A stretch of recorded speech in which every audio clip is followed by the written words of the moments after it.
Alhamdulillah masih di Nasyid Aden Adi TV. Pemirsa Adi TV dimanapun berada, pecinta nasyid, penebar semangat, pegiat sholawat di Yogyakarta, di Indonesia dan di mancanegara, kita masuk di segmen video teleconference. Di segmen ini kita akan berbincang-bincang dengan para pegiat sholawat, penasyid yang ada di luar Jogja, bahkan di mancanegara. Dan kali ini tamu kita spesial, seorang penasyid dari Kalimantan Timur, dari Samarinda, dan sudah banyak mengeluarkan album dan lagu-lagu nasyid dan sholawat. Kita akan terhubung dengan Pak Sri Widiarto, dan di satu lagi kita akan terhubung dengan Kang Dodi Hidayatullah, nama yang sudah tidak asing lagi bagi para penasyid di Indonesia. Sudah banyak mengeluarkan album, lagu, dan juga konten-konten YouTube yang sangat bermanfaat. Dan yang terbaru adalah tergabung dalam kelompok Adam. Kita sambut mereka semuanya. Assalamualaikum warahmatullahi wabarakatuh. Waalaikumsalam warahmatullahi wabarakatuh. Apa kabar semuanya? Sehat? Alhamdulillah. Alhamdulillah. Sehat ya, Kang Dodi dan Pak Sri. Yap. Pak Sri ini seperti Sultan Brunei ya, dari kejauhan. Pak Sri di Kalimantan, gimana, sehat Pak Sri? Ya. Sehat ya? Alhamdulillah sehat nih. Posisi ada di mana sekarang?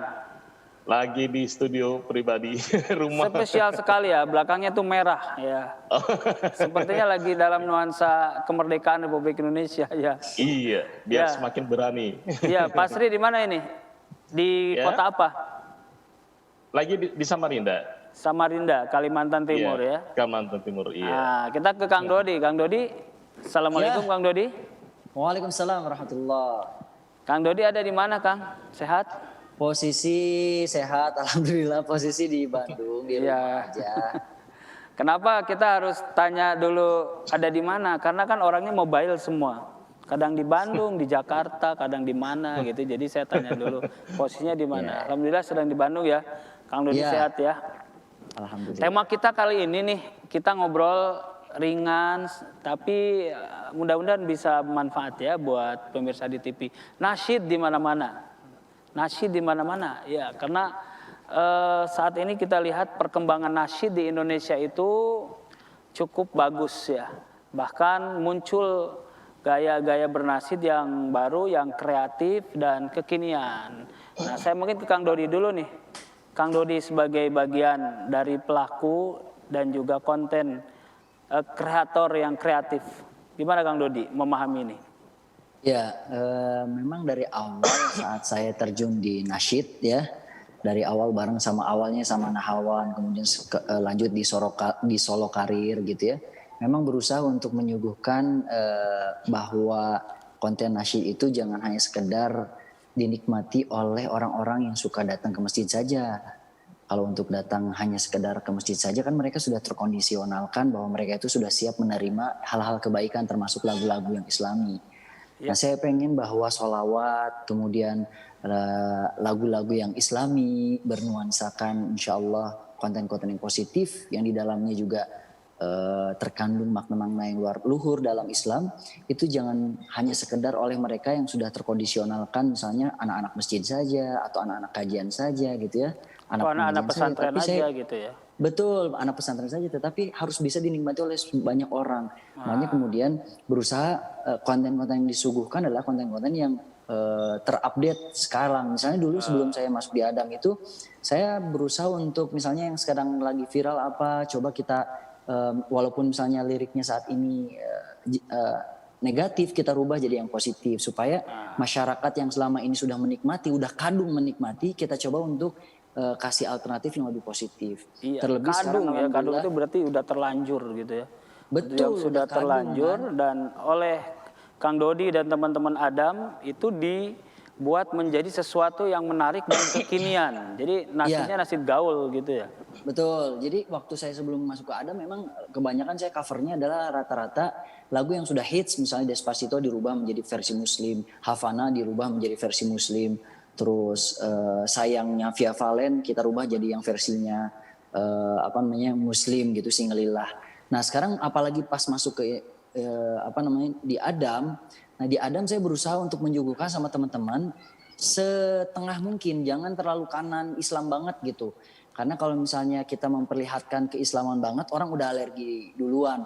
Memang harus ada orang yang benar-benar kelihatan Islam banget. Nah, kalau kami memposisikan diri untuk menjadi jembatan mereka yang selama ini jauh dari Islam untuk menikmati, supaya bisa menikmati nilai-nilai lagu-lagu yang ada di dalam Islam itu sendiri begitu. Masya Allah, berarti memang itu ada visi dan misinya jelas ya, Kang Dodi. Betul. Nah, sekarang saya maaf ke Pak Sri ini ya. Pak Sri, bagaimana Pak Sri memandang hal ini nih, Pak Sri?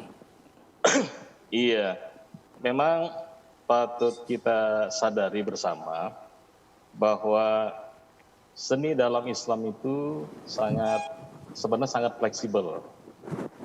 Nah, ada nuansa-nuansa internal, ada nuansa-nuansa eksternal. Dan saya sendiri sejak berhijrah ke Nasyid itu tahun 93. Berhijrah, jadi sebelumnya bukan nasyid ya? Bukan, Ya, anak-anak dulu musisi jalanan ya, musisi, seniman. Ya. Iya, ada ya nuansa-nuansa inilah hitam kelam gitu. Ya, mudah-mudahan menjadi lebih baik ya sekarang ya. Iya, nah makanya ketika saya hijrah itu tahun 93 dan alhamdulillah di grup tahun 97 launching album pertama hingga 2011 itu 9 album.